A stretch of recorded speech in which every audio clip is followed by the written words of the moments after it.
Part of Shiva గురించి అని చెప్పి మాస్టర్ పీస్ అన్నారు. ఇదేమో కంప్లీట్ సైంటిఫికల్ థ్రిల్లర్ జోనర్లో కిల్లర్ అంటున్నారు. సో అసలు మీ మైండ్ సెట్ ఎలా ప్రిపేర్ చేసుకుంటారు? అడగొద్దు, ఎందుకు తెలుసా, ఆయన మైండ్ సెట్ని మనం క్యాచ్ చేయడం చాలా కష్టం. ఒక్కొక్క 5 మినిట్స్కి ఆయన ఇంకొక లోకంలోనే ఉంటుంటాడు. లేదండి, ఐ మీన్ ఇప్పుడు ఒక్క లైన్లో పురాణాల గురించి తెలుసుకోవాలి అనుకుంటే మీరు వెనక్కి వెళ్ళాలి. వెనక్కి వెళ్ళాలంటే ధ్యానంలో కూర్చోవాలి. మీరు వెనక్కి వెళ్ళలేరు కదా ప్రాక్టికల్గా. ధ్యానంలో కూర్చోవాలి, అది పెద్ద కాన్సెప్ట్. తపస్సులో కూర్చోవాలి, అది వేరే కాన్సెప్ట్. ఫ్యూచరిస్టిక్గా మీరు తెలుసుకోవాలనుకుంటే మీరు ముందుకు వెళ్ళాలి. మీరు ముందు జరుగుతున్నది జరగబోయేది ఆలోచించగలిగేలా ఉండాలి. దానికి కూడా ధ్యానంలోనికే వెళ్ళాలి, రెండింటికి. అది నేను ఎక్కువ చేస్తాను. సూపర్. నేను చాలా సైలెంట్ ఉంటా ఇంట్లో. ఇదే రావడం నాకు తెలిసి ఆ సాంగ్ రిలీజ్ తర్వాత మ్యాక్సిమం వెళ్తే సినిమాలకు వెళ్తే 4 walls మధ్యలో ఉంటాను. వీళ్ళకి కనిపించడమే చాలా రేర్. మాకు కూడా కనిపిస్తుంది. ఇంట్లో కూడా మేము అపాయింట్మెంట్ చేసే హలో ఎక్స్క్యూజ్ మీ పడుకున్నాం మెసేజ్ చేసి పిలవాల్సి వస్తుంది బయటికి. బేసిక్గా అంటే ఈ క్వశ్చన్కి లైక్ అంటే మైండ్ సెట్ ఎప్పటికప్పుడు ఎలా మారుతుందంటే, అంటే ఇందాక అన్నట్టు లోక తామ హనుమాన్ లాంటి కొన్ని సినిమాలు చూసినప్పుడు నేనే పంపిస్తూ ఉంటాను, ఈ సినిమా చూసావా, మన సినిమా కొంచెం అంటే చూసా ఆల్రెడీ చేంజ్ చేస్తున్నా, అదే పనిలో ఉన్నా అంటారు. అంటే సో అలాంటి సినిమాలు వచ్చిన తర్వాత కూడా ఆయన మళ్ళీ కొత్తగా కొంచెం ఎలా క్రియేట్ చేయాలి, కొత్త సీన్స్ ఎలా రాసుకోవాలి అని మళ్ళీ చేంజ్ చేస్తూ ఉంటారు. సో అది చాలా ప్లస్ అవుతుందేమో అనుకుంటున్నాను మా సినిమాకి. ఆయన అడిగిన క్వశ్చన్కి బాగానే ఆన్సర్ ఇచ్చావు. నీ క్వశ్చన్ చెప్పు. ఉందా? ఓకే, మరి నన్ను కూడా గుర్తుపెట్టుకోవాలి కదా. సో అంటే యాక్షన్ సీక్వెన్సెస్ చేసావు ఈ సినిమాలో. మెయిన్గా యాక్షన్ చేసేటప్పుడు ఇంటికి వచ్చిన తర్వాత యూ ఫెల్ట్ లైక్ తాళ్ళు కట్టేశారు, కింద పడిపోయి దెబ్బలు తగిలేసి. సో ఎలా అనిపించింది యాక్షన్ పార్ట్ చేయడం? మిగతా యాక్టింగ్ పార్ట్ అదంతా డిఫరెంట్, బట్ యాక్టింగ్ రోప్స్ కట్టుకుని అవన్నీ చేయడం ఫస్ట్ మూవీకి. సో అంటే ఒక కంప్లీట్ ఒక యాక్షన్ ఫిలిం లాగా చేయడం అనేది, how did you feel doing that kind of? అంటే నాకంటే ఎక్కువగా సో జ్యోతి గారు యాక్షన్ సీక్వెన్స్ ఎక్కువ చేశారు. బట్ నేను సుక్కు గారు చేసే 4 సినిమాల్లో 3 సినిమాల్లో నేను ఉన్నాను. 3 సినిమాల్లో నా క్యారెక్టర్స్ చాలా డిఫరెంట్గా ఉంటాయి. సో ఒక దాంట్లో ఫ్రెండ్ క్యారెక్టర్ ఆకతాయిగా సరదాగా ఉంటాడు, దీంట్లోనేమో ఒక బ్రదర్ ఎమోషనల్ ఉంటుంది, ఎక్కడో కొంచెం చిలిపితనం ఉంటుంది, అండ్ క్లైమాక్స్ చిన్న అది రివీల్ చేయకూడదు. బట్ ఓకే, బాగానే కష్టపడ్డాను, ఆయన అలా చేయించుకున్నారు అంతే. లేదండి, Chandu is a good actor. అంటే మీరు చూసే చందు వేరే ఉంటుంది, నా కళ్ళతో చూసే చందు వేరే ఉంటుంది. ఆ ఐడెంటిఫికేషన్ నాకు ఉంటుంది. ఎందుకు ఒక మనిషిని చూస్తున్నప్పుడు అది వస్తుంది. నేను ఆడిషన్స్ అలాంటివి ఏం చేయను, జస్ట్ డైరెక్ట్ ఆన్ సెట్స్లోనే చూస్తాను. Chandu is a good actor. ఆయన మాట్లాడుతున్నంతగా ఉండదు, లోపల పెద్ద ప్రళయమే ఉంటుంది. Very good actor. సుక్కు గారు సార్, ఒకటి పర్సనల్ క్వశ్చన్ అండి, అవుట్ ఆఫ్ ద బాక్స్. జ్యోతి గారు కూడా ఆన్సర్ చెప్పొచ్చు. సో మనం సౌత్ ఫిలిం ఇండస్ట్రీలో ఉన్నాం, తెలుగు ఫిలిం ఇండస్ట్రీలో ఉన్నాం.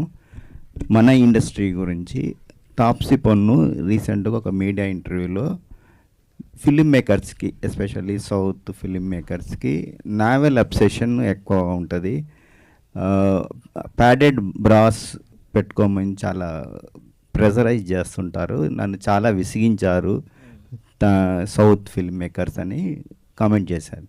దీని మీద మన ఇండస్ట్రీలో అలాంటి విసిగింపు, హరాస్మెంట్ ఏమైనా ఉంటుందా? మీరు చెప్పండి. నేనా అంటే మనిషికి థాట్ మారిపోతుంది. మీలా నేను ఉండలేను, నాలా మీరు ఉండలేరు. ఈ బంచ్లో కూర్చున్న 5 మెంబర్స్లో ఈచ్ అండ్ ఎవ్రీ వన్ ఐడెంటికల్స్ వేరే ఉంటాయి. ఎవరు ఏం ఆలోచిస్తున్నారు, వాళ్ళ థాట్ ప్రాసెస్లో బ్యాక్గ్రౌండ్ ఏ రన్ అవుతుందని మనకు తెలియదు. దాని గురించి తెలుసుకోవడం కూడా అనవసరం. ఫస్ట్ ఆఫ్ ఆల్ ఆమెకు అలాంటి ఒక ఎక్స్పీరియన్స్ అయితే దట్స్ సాడ్, ఆబ్వియస్లీ బ్యాడ్. అది ఏంటో సిచ్యువేషన్ అనేది కూడా మనకు తెలియదు. మీరు చెప్పింది కూడా నేను ఎక్కడో విన్నాను, కానీ నేను దానికి సంబంధించిన విజువల్ కానీ అలాంటిది ఏమీ లేదు. అండ్ ఫస్ట్ ఆఫ్ ఆల్ ఏంటంటే నేను ఎవరిని జడ్జ్ చేయలేను, నేను ఆ సిచ్యుయేషన్లో లేను. అంటే ఐ మీన్ అది థరోలీ రీడ్ చేసి కూడా లేను ఆర్టికల్స్ కానీ ఏం కానీ. But still it's completely depending on situations.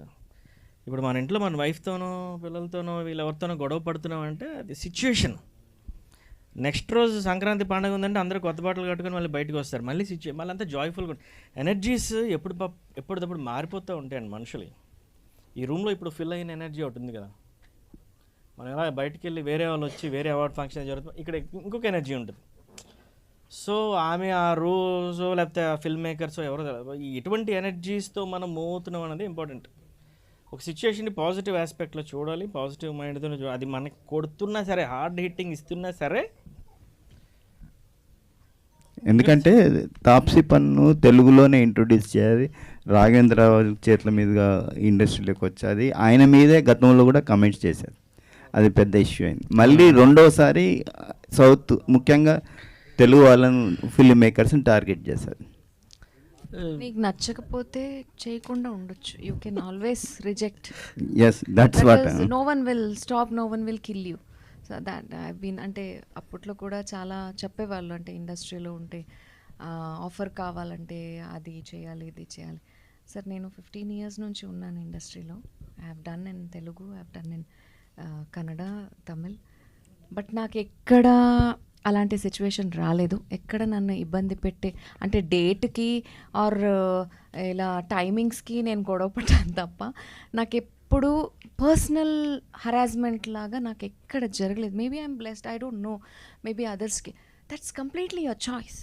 If you have education you quit it, you go do something else. Depends on the situation. Even నాకు, నేను అదే చెప్తాను, నాకు ఎక్కువ ఆడిషన్స్కి వెళ్ళే అలవాటు లేదు.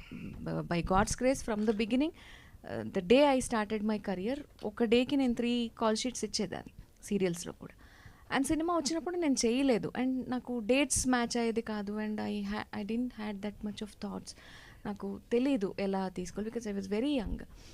సో అలా నాకు అలాంటి సిచ్యువేషన్ ఎప్పుడూ రాలేదు సార్. నాకు ఒకరు ఫోర్స్ చేసి నాకు వద్దంటే నాకు ఈ కాన్సెప్ట్ నచ్చలేదు. బికాజ్ జగతి క్యారెక్టర్ వచ్చినప్పుడు ఐ వాచ్డ్ బెంగాలీ సీరియల్ని, సేమ్ సీరియల్ని వాచ్ చేసి నేను ఇది అక్సెప్ట్ చేశాను. సో అలా that was completely my decision. I have no regrets on that. ఓ ఏజ్డ్ రోల్ చేశాను, I was okay at that moment. ఇప్పుడు కూడా నేను ఏమొచ్చినా కానీ నేను థింక్ చేస్తాను, can I do it, I will do it. Forcefully no one can make me do anything. Sir ఆమె సౌత్లో చాలా ఫిల్మ్స్ చేస్తున్నారు ఆమె. ఇప్పుడు చెప్తే పోయేదిగా. ఇప్పుడు చనిపోయే ముందు ఆత్మకథలు రాయడం, ఇండస్ట్రీ దాటిపోయిన తర్వాత వేరే industry. Depends on the mood and ఒక పర్సన్ ఏదో వచ్చింది అప్పుడు మీ టు సంథింగ్ ఏదో maybe she suffer. You react right then and there. If you want to do it, do it. Otherwise after doing it don't comment. That's what I feel like doing. Because your parents have given you education, you have 100 ways to live. You can cook, you can create some new job, or you can do some business. చాలా వేస్ ఉంటాయి. But నువ్వు comment చేస్తూ నువ్వు తప్పులు చేసుకుంటూ వెళ్ళిపోతే you have no rights to comment on somebody. Jyothi గారు, thank you. Killer అనేది చాలా ఇంట్రెస్టింగ్గా ఉంది టీజర్.